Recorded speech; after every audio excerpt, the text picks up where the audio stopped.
Hi, it's January 4th, 2010. I'm going to adjust my numbering system here. My last VLCD was actually December 24th. It was half of the day, because I ate on Christmas Eve. But that was my last day I was doing any semblance of the VLCD. And that was day 36. And it was also the first day of my Christmas break. So I'm going to call this day 37. I'm just making an adjustment. So today's VLCD day 37, just to keep it straight and honest. And I have in parentheses on my spreadsheet which day it would have been had I never taken the break, just for my own records. So it was 10 days. Today would have been 47. So anyway, it's now 37. You know, it's kind of like daylight savings time and, standard time. Falling back sort of thing. I forgot to weigh myself this morning. I don't know how that happened. My schedule's been weird, my sleep schedule, and I have to go help my neighbor with her computer. So just that and whatever, and I had coffee and stuff, but I forgot to weigh. It's too late now, so I don't know what I weighed this morning. I took my first dose this morning, my sublingual dose of HCG, and I'm hoping to. I'm not really that hungry. I had leftover London broil from last night, quite a bit, so that's very convenient to take a few slices, approximate 100 grams. I can eyeball it now. It's not a fatty meat or a cut of meat, so it's kind of appropriate. And I had a cucumber, so that's kind of what I had for my first meal. It's now almost 2 o'clock, so that's about right. And I'll see how I do today, tonight, whatever. I don't know, I'll probably have maybe one fruit, I'm not sure. So, okay, that's about right. So, even though I've only taken one dose, like I said, I didn't wake up with any kind of crazy hunger or anything, which is good. So, we'll see what happens. I'm glad a lot of you liked my impersonation of Don Corleone. People in my family have been doing that for years. I grew up listening to cousins and uncles do that, so it's not like I could do that in a movie or anything, but it's kind of a cool little impersonation, don't you think? There was no, it was all just camera stuff. This software lets me adjust the settings.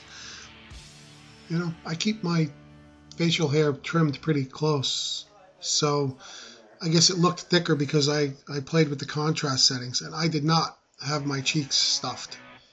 It just worked out well.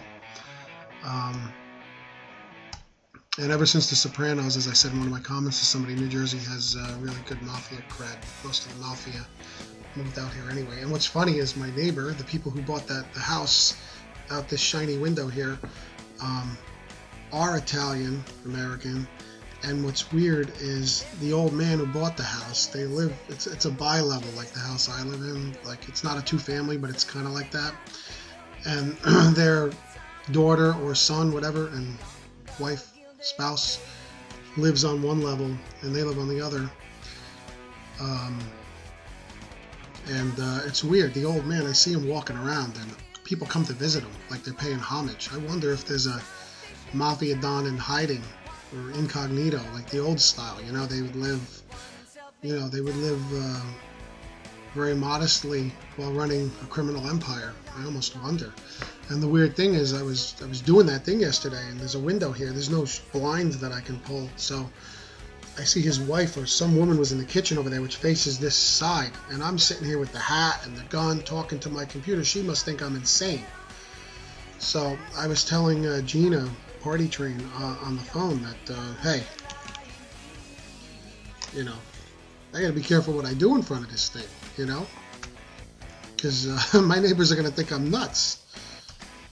So, not that it really matters. I'm not going to be, personally, not going to be living here. I don't know how long I'll be living here, but with what's happening with my divorce, I don't foresee living here for that long. So I guess it really doesn't matter. But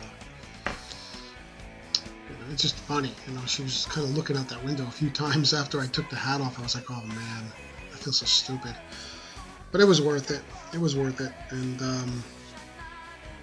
I actually enjoyed making it. I had an idea when she did that contest that that would be my state stereotype, and I knew I had the hat and the little gun and the whole mafia thing. It was perfect. It was just made for me. So I enjoyed doing it, and get your state stereotypes going. I'm lucky my state has such a good stereotype. There's other ones probably as well, but and sorry to you New York people. I realize the mob started in New York and it's still heavy in New York. You could still do mob thing. Why not?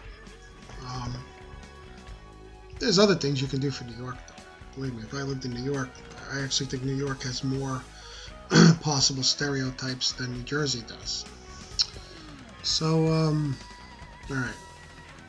That's it for the state stereotype. So, tomorrow morning I'll weigh myself again. I don't know how, I just still can't figure out how I forgot to do that. It's been like, automatic weighing myself in the morning. And today, I had already had the coffee, eaten, whatever, and taken a shower, and then I kind of looked over and I saw the scale, and I'm like, oh man, I forgot to weigh myself. I'm going to have a blank spot, a question mark on my spreadsheet.